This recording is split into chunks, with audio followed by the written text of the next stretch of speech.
Sors de chez moi. Les mots n'ont pas résonné. Ils sont tombés, tranchants, définitifs, comme quelque chose de lourd lâché sur un parquet. Personne n'a halté. Personne n'a bougé.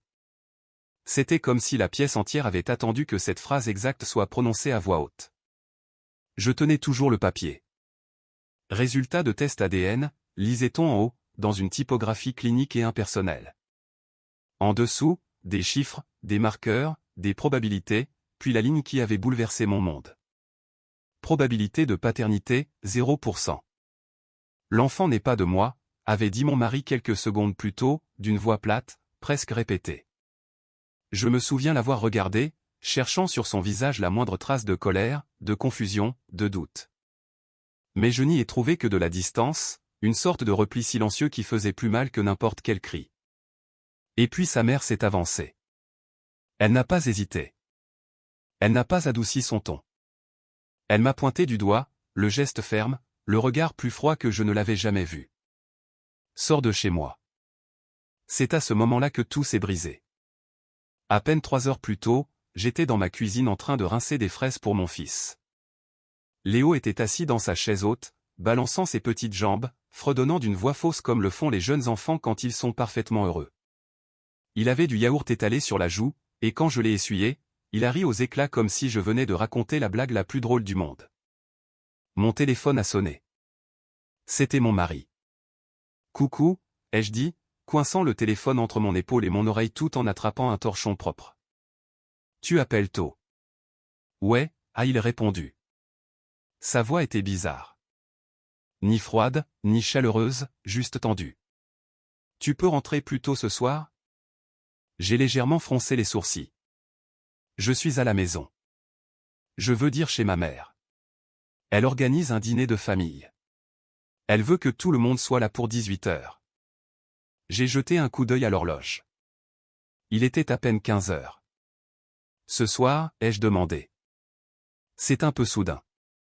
Elle vient juste d'organiser ça, a-t-il dit rapidement. C'est important.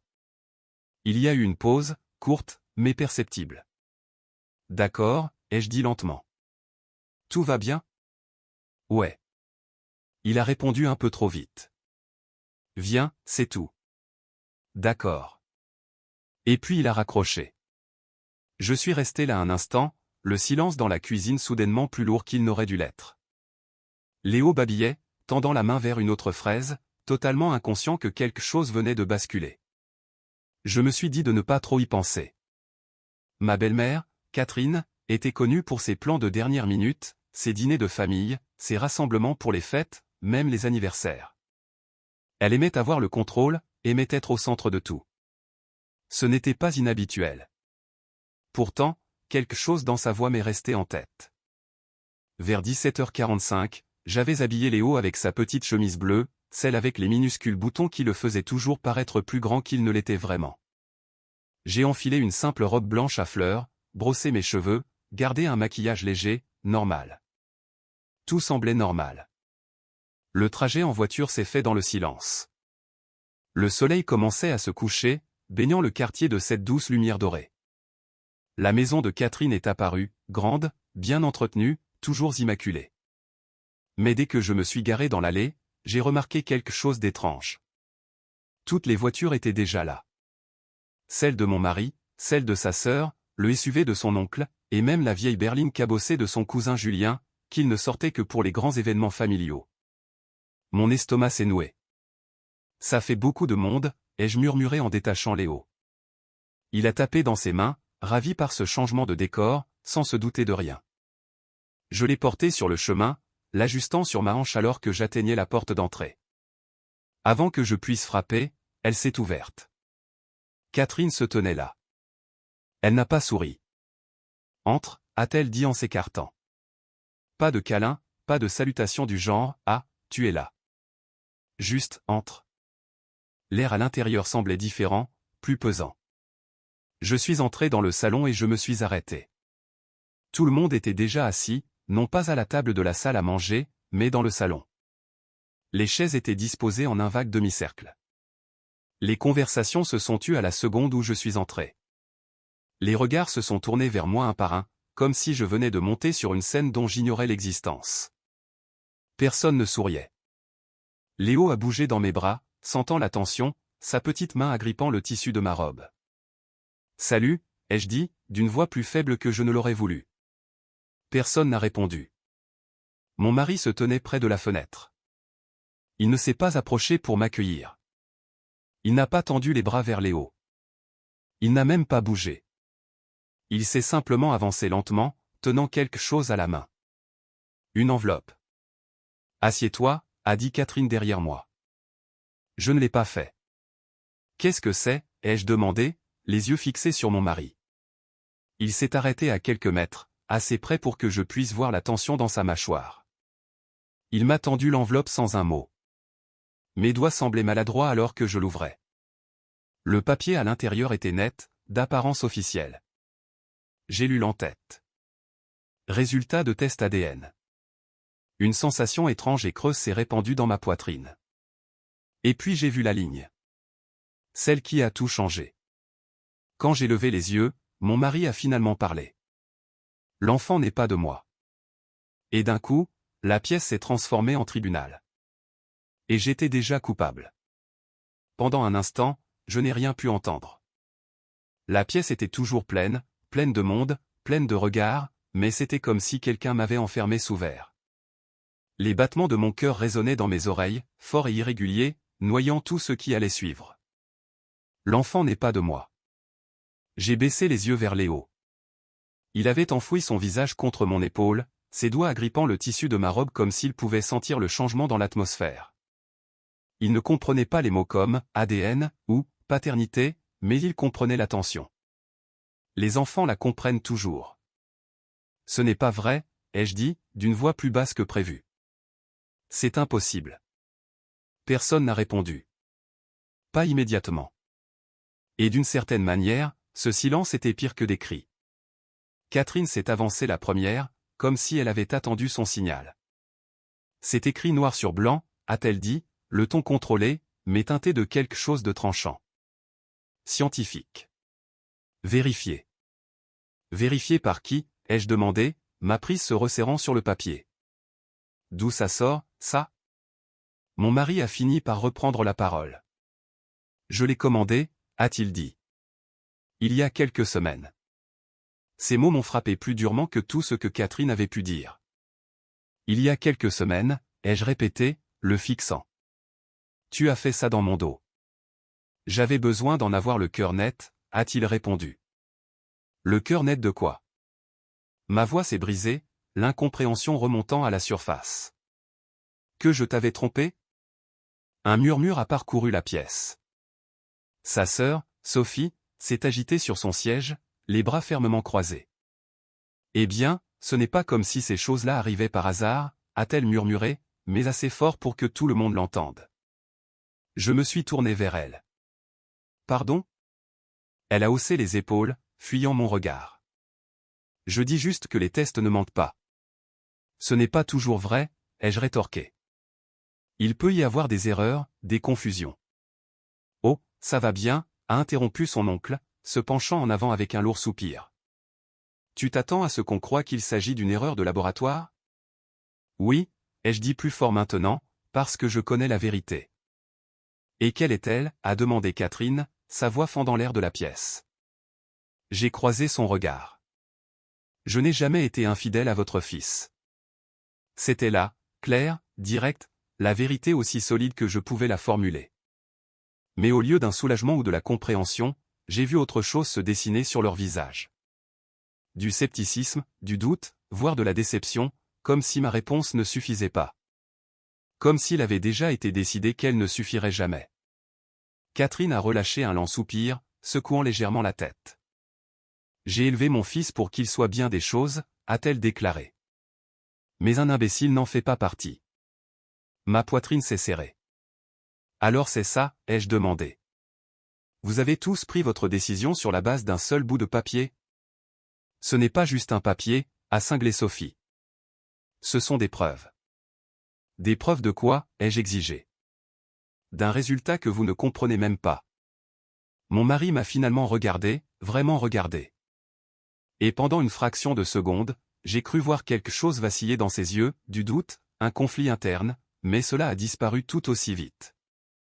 Alors explique-le, a-t-il dit. Sa voix n'était pas colérique. Ça aurait été plus facile à affronter. Elle était fatiguée. Explique comment un test dit que je ne suis pas le père. J'ai ouvert la bouche, puis je l'ai refermée. Parce que comment expliquer quelque chose que l'on ne comprend pas soi-même? Je ne sais pas, ai-je admis, la voix tremblante. Mais je sais que c'est faux. Ce n'est pas suffisant, a tranché Catherine. Léo s'est agité dans mes bras, poussant un petit gémissement confus. Ce son a brisé quelque chose en moi. C'est ton petit-fils, ai-je dit, la voix douce mais pressante. Regarde-le. Personne n'a bougé. Regarde-le, ai-je répété en faisant un léger pas en avant. Mon mari a hésité, mais ne s'est pas approché. Catherine n'a même pas jeté un coup d'œil. Il ressemble à n'importe quel autre bébé de cet âge, a-t-elle dit avec dédain. Ça ne prouve rien. La pièce a légèrement tangué. J'ai resserré mon étreinte sur Léo, m'ancrant dans son poids, dans la chaleur de son petit corps. C'est une folie, ai-je murmuré. Vous tous. C'est une folie. Non, a répondu Catherine. Ce qui est une folie, c'est de penser que tu peux entrer dans cette famille et nous tromper. Je n'ai trompé personne. Ma voix résonnait maintenant, aiguë contre les murs. Et pourtant, nous en sommes là, a grommelé Sophie. Les chuchotements ont alors commencé, bas, étouffés mais constants. Elle avait l'air si gentille. J'ai toujours su que quelque chose clochait. Le pauvre, élevait l'enfant d'un autre. Chaque mot m'écaillait morceau par morceau. J'ai regardé à nouveau mon mari. Il se tenait là, de nouveau silencieux, ne me défendant pas, ne les arrêtant pas, laissant simplement faire. Cela faisait plus mal que tout le reste.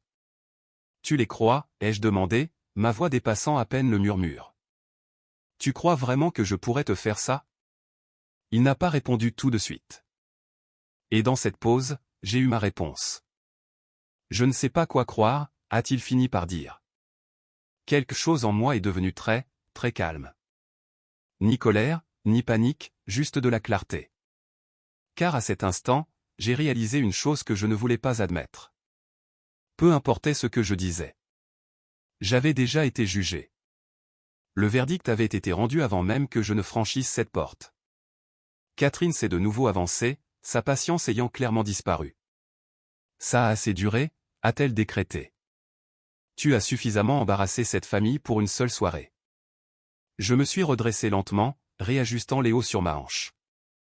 Je n'ai embarrassé personne, ai-je dit calmement. Vous l'avez fait vous-même. Ses yeux se sont plissés. Pars, a-t-elle dit. Et cette fois, il n'y avait pas d'équivoque. Sors de chez moi. Les mots sont restés suspendus en l'air. Définitif. J'ai jeté un dernier regard circulaire à la pièce, au visage auquel j'avais passé des années à essayer d'appartenir, à l'homme en qui j'avais eu le plus confiance, puis j'ai hoché la tête. D'accord, ai-je dit doucement. Je me suis tourné vers la porte, le pas assuré malgré la tempête qui faisait rage en moi. Ma main venait de frôler la poignée lorsque la porte s'est ouverte, et un homme que je n'avais jamais vu est entré. Excusez-moi, a-t-il dit calmement, balayant la pièce du regard. Je cherche. Ses yeux se sont posés sur le papier, toujours crispé dans ma main, puis sur mon mari. Je crois que nous devons parler de ce test ADN. Tout s'est arrêté. Personne n'a parlé. L'homme se tenait juste sur le seuil, calme et serein, comme s'il était entré dans la mauvaise pièce et s'était rendu compte trop tard que c'était exactement la bonne. Je crois que nous devons parler de ce test ADN. Sa voix n'était pas forte, mais elle portait, claire, professionnelle, assurée. Catherine a été la première à se ressaisir. Et qui êtes-vous exactement, a-t-elle exigé, s'avançant avec une irritation visible. C'est une affaire de famille privée. L'homme n'a pas scié. Je m'appelle Antoine Morel, a-t-il déclaré en glissant la main dans sa veste pour en sortir un petit badge d'identification. Je suis coordinateur de dossier au laboratoire BioVallée. L'expression de mon mari a légèrement changé. C'est le laboratoire, a-t-il soufflé. Antoine a hoché la tête une fois. Oui, monsieur. Le même laboratoire qui a traité le test que vous tenez entre les mains. Une onde de tension a traversé la pièce. Catherine a croisé les bras.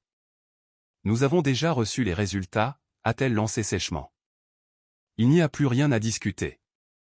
Je crains que ce ne soit pas tout à fait exact, a répondu Antoine. Quelque chose dans son ton mesuré, prudent a fait s'accélérer mon pouls. Que voulez-vous dire, ai-je demandé en m'avançant avant de pouvoir me retenir. Il s'est tourné vers moi, son expression s'adoucissant d'une fraction. Madame, a-t-il dit, il y a eu une complication concernant le traitement des échantillons de ce test. Le mot « complication » est resté suspendu dans l'air comme un fil fragile. Mon mari a froncé les sourcils. Quel genre de complication? Antoine a jeté un coup d'œil autour de la pièce, manifestement conscient du public, mais il n'a pas baissé la voix. Une anomalie dans la chaîne de possession, a-t-il affirmé. Plus précisément, une erreur d'étiquetage survenue lors de l'enregistrement. Silence. Pas le silence lourd et accusateur de tout à l'heure. Celui-ci était différent. Incertain. Catherine a ricané. Ça ressemble à une excuse bien pratique. Ce n'est pas une excuse, a répliqué Antoine calmement. C'est une erreur de procédure documentée. J'ai senti mon étreinte se resserrer sur les os alors que quelque chose de fragile, quelque chose que je n'avais pas osé ressentir, commençait à monter en moi. L'espoir. Et donc, qu'est-ce que ça veut dire, ai-je demandé, la voix à peine stable.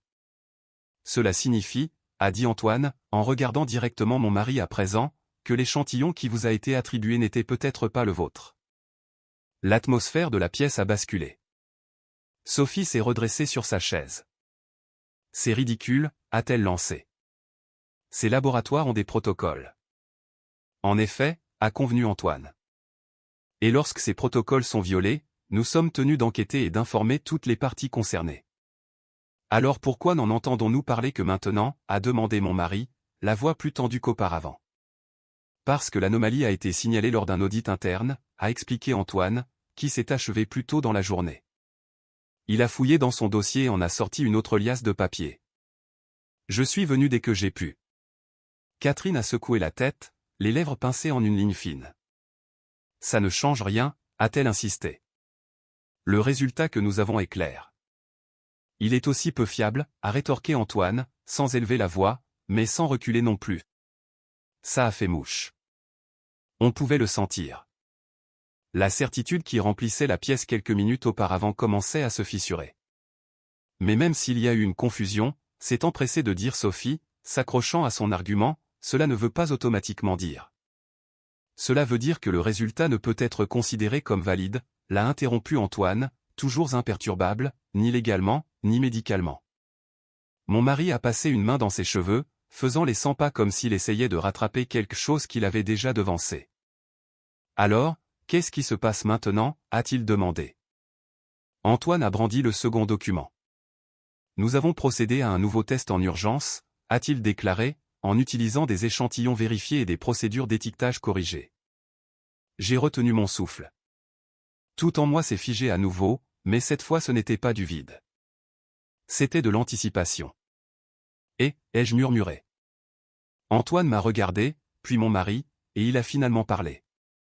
La probabilité de paternité est de 99,99%. Les mots n'ont pas explosé. Ils se sont déposés lentement, profondément, comme quelque chose de lourd trouvant enfin sa place après être tombé de trop haut. Personne n'a bougé. Personne n'a parlé. Le changement était presque physique. On le sentait dans l'air, dans la façon dont les épaules se figeaient, dont les regards s'évitaient. J'ai fermé les yeux une seconde. Pas de soulagement. Pas encore. Car le soulagement signifierait que cela ne s'était jamais produit. Or, cela s'était produit. Quand je les ai rouverts, j'ai regardé droit vers mon mari. Il ne regardait pas le papier. Il me regardait, moi. Il me regardait vraiment pour la première fois depuis que j'étais entré dans cette pièce. A-t-il commencé, mais le mot est resté en suspens.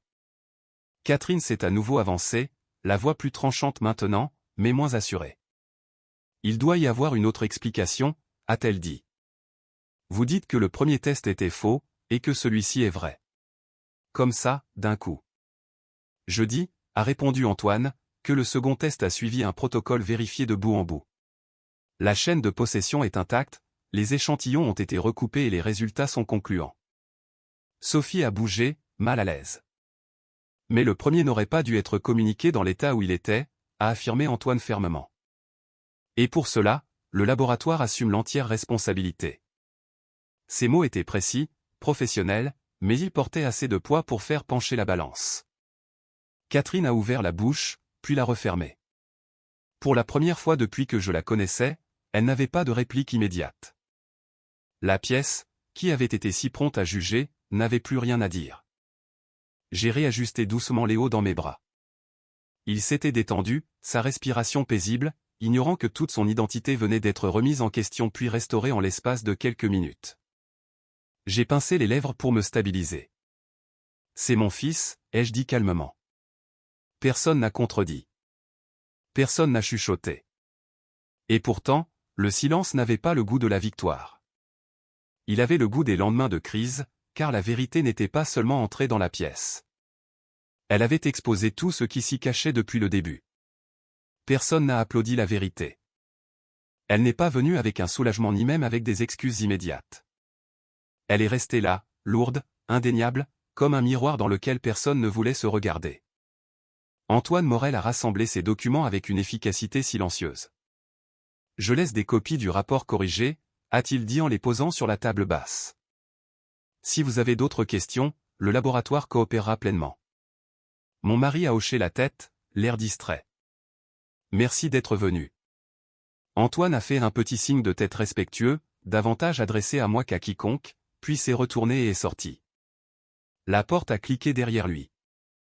Et soudain, nous n'étions plus que nous. La même pièce, les mêmes personnes, mais tout avait changé. J'ai regardé lentement autour de moi, observant les visages qui, quelques minutes auparavant, étaient 6 sur 2. Les bras de Sophie n'étaient plus croisés, ils pendaient maladroitement le long de son corps. L'oncle de mon mari fixait le sol comme s'il pouvait lui offrir une échappatoire. Même Catherine, si posée, si autoritaire d'habitude, avait l'air déstabilisée. Mais rien de tout cela n'effaçait ce qui s'était passé. Mon mari a ramassé le nouveau rapport, le scrutant comme s'il avait besoin de le lire 10 fois pour y croire. 99,99, a-t-il murmuré. Je ne me suis pas approché, je n'ai pas tendu la main vers lui, car la distance entre nous n'était plus physique. Elle était beaucoup plus profonde. Tu devrais dire quelque chose, a marmonné Sophie à voix basse, en lui jetant un coup d'œil. Il a levé les yeux. Vers moi. Je suis désolé, a-t-il dit. 3 mots, simples, mais ils n'ont pas eu l'effet qu'il espérait probablement. L'es-tu vraiment, ai-je demandé doucement. Il a tressailli. Pas de manière dramatique, juste assez pour montrer que le coup avait porté. Parce que tu ne m'as pas seulement remise en question, ai-je continué. Tu as enquêté sur moi. Tu m'as testé dans mon dos. Et puis tu m'as amené ici. J'ai désigné la pièce d'un geste. Pour que toute ta famille puisse me regarder me faire mettre en pièces. Personne ne t'a mise en pièces, a rétorqué Catherine par réflexe. Je me suis tourné vers elle. Non, ai-je dit. Vous m'avez dit de sortir de chez vous. Vous m'avez pointé du doigt comme si j'étais quelque chose de sale qu'il fallait nettoyer. Ses lèvres se sont pincées, mais elle n'a pas répondu. Ce n'était pas de l'inquiétude, ai-je ajouté. C'était du jugement. Nouveau silence. Mon mari s'est approché, la voix plus basse à présent. Je ne savais pas que ça prendrait cette tournure. Tu ne l'as pas arrêté non plus, ai-je souligné. Celle-là a fait mouche. Il a expiré lentement, passant une main sur son visage. Je pensais avoir besoin de réponses. Et tu as décidé que je ne valais pas la peine qu'on me pose la question, ai-je répondu. C'était là, le cœur du problème. Ni le test, ni même l'accusation, le choix. Il n'a pas répondu, car il n'y avait pas de bonne réponse. De l'autre bout de la pièce, Catherine s'est légèrement redressée, reprenant une part de sa prestance. S'il y a eu confusion, a-t-elle dit avec prudence, c'est parce que la situation a soulevé des inquiétudes légitimes. J'ai laissé échapper un léger souffle. Pas vraiment un rire, mais presque. Légitime, ai-je répété. Elle a hoché la tête, s'accrochant à ce mot comme s'il pouvait encore la défendre. Votre fils a douté de moi, ai-je dit. Et au lieu de remettre en question ce doute, vous l'avez soutenu. J'ai protégé ma famille, a-t-elle affirmé. Et je ne suis pas votre famille, ai-je demandé. Cela l'a stoppé. L'espace d'une seconde, quelque chose a traversé son visage. Quelque chose de moins certain, de moins contrôlé. Mais c'est passé. Tu le hais, a-t-elle dit. Mais des situations comme celle-ci. Non, les jeux interrompus doucement. Des situations comme celle-ci montrent exactement qui compte. Cette phrase n'avait pas besoin d'être criée. Elle a résonné tout autant. Sophie s'est agitée à nouveau. Écoute, personne ne s'attendait à ce que le test soit faux, a-t-elle dit, d'une voix plus douce. Nous avons réagi à ce qu'on nous a donné. Et j'ai réagi au fait d'être accusé de quelque chose que je n'ai pas fait, ai-je répliqué. Dans une pièce pleine de gens qui ne m'ont pas accordé le bénéfice du doute, ne serait-ce qu'une seconde. Personne n'a contesté, car ils en étaient incapables. Léo s'est à nouveau agité dans mes bras, poussant un petit son endormi. Je l'ai ajusté d'instinct, déposant un doux baiser sur ses cheveux. Ce petit geste ordinaire m'a ancré dans la réalité. M'a rappelé ce qui comptait vraiment. Je pense que tu devrais rester, a soudainement dit mon mari. On peut parler, régler ça. Je l'ai regardé. J'ai vraiment regardé l'homme avec qui j'avais construit ma vie. L'homme qui était resté silencieux pendant qu'on me démolissait. Je parlerai, ai-je dit, mais pas ici. Il a froncé les sourcils. Comment ça? Je veux dire que ce n'est pas quelque chose qu'on répare devant un public, ai-je affirmé. Ce n'est pas un malentendu dont on rit autour d'un dîner. Catherine a pris une brusque inspiration, mais je ne l'ai pas regardée. Il est question de confiance, ai-je poursuivi. Et en ce moment, c'est un sentiment que je n'ai plus. Mon mari a dégluti. Alors, qu'est-ce que tu dis? J'ai ajusté Léo une fois de plus, me stabilisant avant de répondre. Je dis que je rentre à la maison, ai-je annoncé. Avec mon fils. Et ensuite, a-t-il demandé. Et ensuite, tu décideras, ai-je répondu en croisant son regard, si tu veux reconstruire quelque chose, ou si tu veux juste faire semblant que tout cela n'a rien brisé. Il n'a rien dit, n'a pas argumenté, car pour la première fois de la soirée, il comprenait la position dans laquelle il se trouvait réellement. Il n'était ni la victime ni le juge, mais celui qui avait quelque chose à prouver. Je me suis tourné vers la porte. Cette fois, personne ne m'a arrêté. Personne ne m'a dit de partir. Personne ne m'a dit de rester. Et d'une certaine manière, ce silence semblait plus honnête que tout ce qui avait précédé. En sortant, l'air du soir m'a paru différent, plus frais, plus pur. Derrière moi, la maison se dressait exactement comme elle l'avait toujours été. Mais je savais que quelque chose avait changé. Pas seulement en eux, mais en moi. Parce que cette fois, partir n'était pas une défaite. C'était un choix. Je n'ai pas beaucoup dormi cette nuit-là. Léo, si, blotti contre moi, une petite main posée sur mon bras comme une ancre. À chaque fois que je bougeais, il s'ajustait sans se réveiller, confiant que j'étais toujours là. Ce mot m'est resté en tête. La confiance. Pas celle qu'on clame haut et fort, pas les promesses ou les mots rassurants. Celle qui est silencieuse. Celle qu'on ne remet pas en question tant qu'on ne nous en donne pas une raison. Au matin, la maison semblait différente. Pas brisée, pas vide. Juste authentique. J'ai préparé du café, donné à manger à Léo, laissant le rythme des petites choses ordinaires m'apaiser. Vers 9 heures, on a frappé à la porte. Je ne me suis pas précipité pour ouvrir. Je savais déjà qui c'était. Quand j'ai ouvert, mon mari se tenait là, seul. Pas de mère, pas de sœur, pas de public. Juste lui. Il avait l'air fatigué. Pas d'un manque de sommeil, mais de quelque chose de plus lourd. Le genre d'épuisement qui vient quand on réalise qu'on a eu tort d'une manière qui ne peut être effacée. « Je peux entrer ?» a-t-il demandé. J'ai hésité une seconde, puis je me suis écarté. Il est entré lentement, comme s'il n'était pas sûr de mériter d'être là. Ses yeux ont parcouru la pièce, s'attardant sur les choses familières, le canapé, les jouets, la vie que nous avions construite. Léo a levé les yeux du sol et a affiché un grand sourire. Papa. Ce son nous a frappés tous les deux. Mon mari s'est figé une fraction de seconde, puis s'est accroupi, l'instinct prenant le dessus. Léo a trottiné dans ses bras sans hésitation, enroulant ses petits bras autour de son cou. Pas de doute, pas de distance. Juste de l'amour. Je les ai regardés en silence. C'est ce que tu as failli perdre, ai-je pensé. Pas seulement moi. Tout ça. Au bout d'un moment, il s'est relevé, tenant toujours Léo comme s'il n'était pas prêt à le lâcher. Je ne mérite pas que ce soit aussi simple, a-t-il dit doucement. Non, ai-je répondu. Tu ne le mérites pas. Il a hoché la tête. Je sais.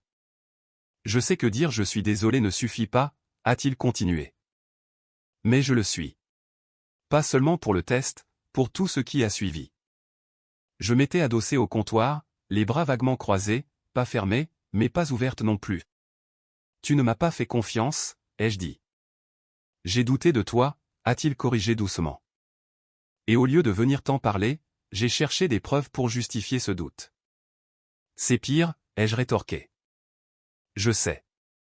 Il n'y avait plus aucune attitude défensive dans sa voix. Plus d'excuses, juste une prise de conscience. J'ai laissé ma peur se transformer en suspicion, a-t-il poursuivi. Et j'ai laissé la voix de ma famille résonner plus fort que la tienne.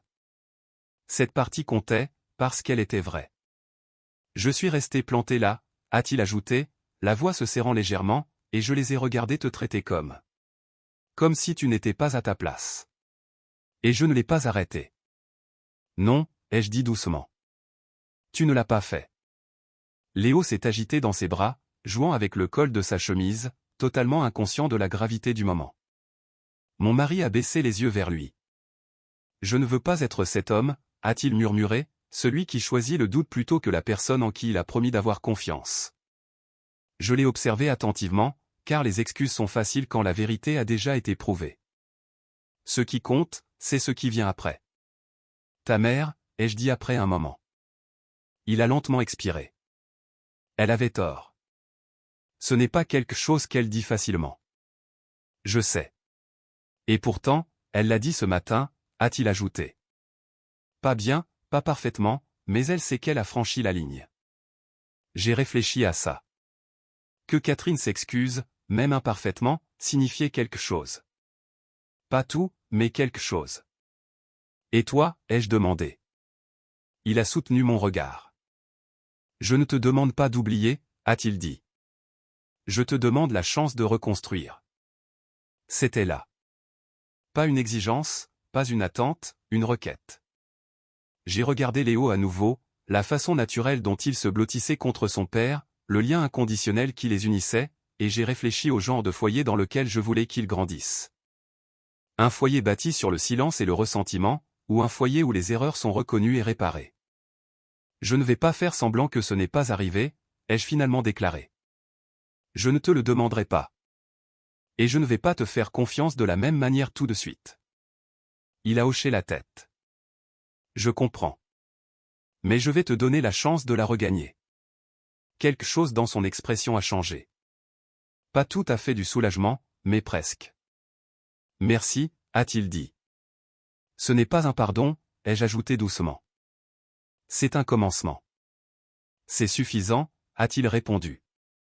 Plus tard dans la semaine, nous nous sommes assis avec Catherine. Il n'y a pas eu de drame. Pas de voix élevée, pas de longs discours, juste une conversation, inconfortable, honnête. Elle n'a pas pleuré.